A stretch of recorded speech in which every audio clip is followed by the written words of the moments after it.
Now, there's been no let-up in Israel's bombardment of northern and central Gaza. The Hamas-run health ministry says airstrikes hit the city of Deir al-Balah, the last major urban centre not to be invaded by Israeli forces.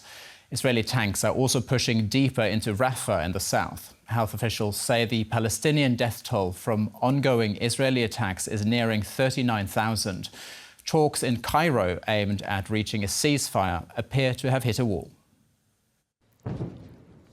The Israeli bombardment continues in Gaza.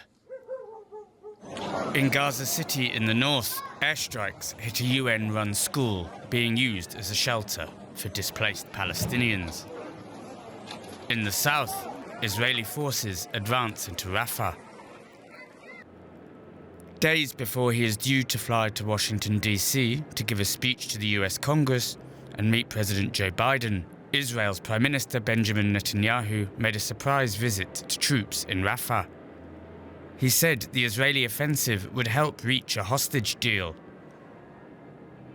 The military pressure our forces are exerting at Hamas's throat is helping us uphold our just demands and advance the hostage deal, including our demand to release the maximum number of hostages in the initial phase of the plan.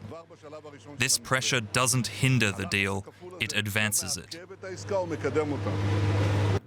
Some fear the deal could be undermined by the actions just hours earlier of one of Netanyahu's cabinet members. Far-right National Security Minister Itamar Ben-Gvir visited one of Jerusalem's most contested religious sites, the Al-Aqsa Mosque compound that sits atop the Temple Mount, revered in Judaism. He called on Netanyahu not to sign a ceasefire. I came here to the most important place for the state of Israel and the people of Israel to pray for the hostages. May they return home without a reckless deal, without surrender. I am praying for the Prime Minister to have the courage not to concede, so that he goes all the way by reinforcing military pressure.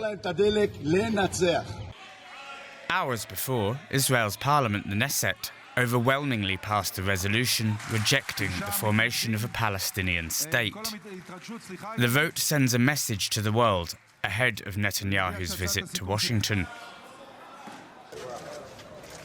While on the ground in Gaza, civilians count the very real human cost of this war.